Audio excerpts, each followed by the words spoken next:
नमस्कार, India news इन खबर में आपका स्वागत है। मैं हूं प्रवीण कुमार। बेहद सहज, सौम्य और सरल दिखने वाले, शांत दिखने वाले शिवसेना प्रमुख इतने अशांत, अंदर से इतने अशांत और बेचैन क्यों हैं? जब वो सामना को इंटरव्यू देते हैं या उसमें संपादकीय लिखते हैं तो उनके अंदर की जो बेचैनी है, अंदर का जो दर्द है, वो छलक के बाहर आ जाता है। मैं बात कर रहा हूँ उद्धव ठाकरे की। शिवसेना प्रमुख उद्धव ठाकरे ने एक ताज़ा इंटरव्यू दिया है सामना को, जिसमें उन्होंने इस बात का जिक्र किया है कि मैं अपने पिता को दिया वो वचन जब तक पूरा नहीं कर लेता हूँ तब तक मैं शांत नहीं बैठने वाला हूँ। आखिर वो वचन क्या है? वो वचन मैं इस पर बात करूँगा, लेकिन इस इंटरव्यू में कुछ और बातें उन्होंने की हैं जिसका जिक्र करना ज़रूरी है। उन्होंने कहा कि हमने कंप्रोमाइज़ किया है भाजपा के साथ, हमने कम सीटों पर चुनाव लड़ने का फैसला किया है। आपको पता है कि भाजपा 150 सीटों पर लड़ रही है, शिवसेना 124 सीटों पर चुनाव लड़ रही है और 14 सीटें और जो बाकी क्षेत्रीय दल हैं उनको दिया गया है।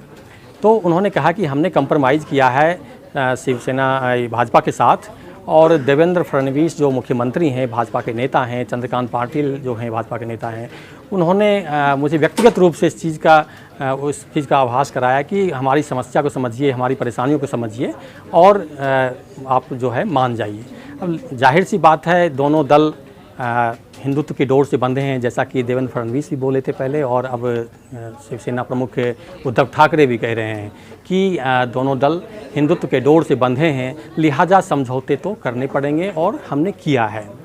एक बात उन्होंने और भी कही है कि जो आदित्य ठाकरे को लेके है, आदित्य ठाकरे सीएम बनेंगे या डिप्टी सीएम बनेंगे, इसको लेके उन्होंने कहा है कि नहीं, आदित्य ठाकरे अभी राजनीति में आए, पहली बार कोई ठाकरे परिवार से राजनीति में इस तरह से चुनावी मैदान में चुनाव लड़ रहा है, तो वो अभी सीखेंगे, समझेंगे, देखेंगे। कोई इस बात का मतलब कोई मतलब ये अंदाज़ा नहीं है कि अभी वो क्या बनेंगे, लेकिन उनका कहना था कि युवाओं को आना चाहिए राजनीति में, और उसी के तहत आदित्य ठाकरे चुनाव लड़ रहे हैं और वो आने वाले वक्त में पता चलेगा कि क्या करना है, नहीं करना है।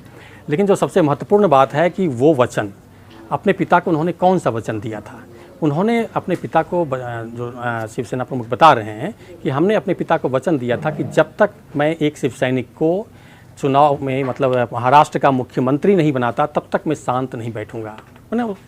तो अब सवाल है कि इस बार के चुनाव में कौन मुख्यमंत्री बनेगा, किसको कितनी सीटें आती हैं, ये देखने वाली बात है।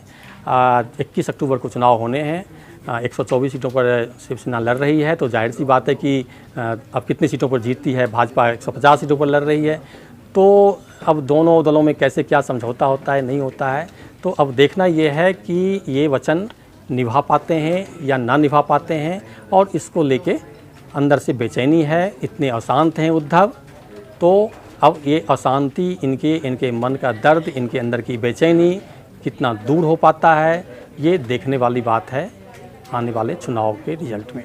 धन्यवाद। इन खबर चैनल को सब्सक्राइब करें और बेल आइकन दबाना ना भूलें।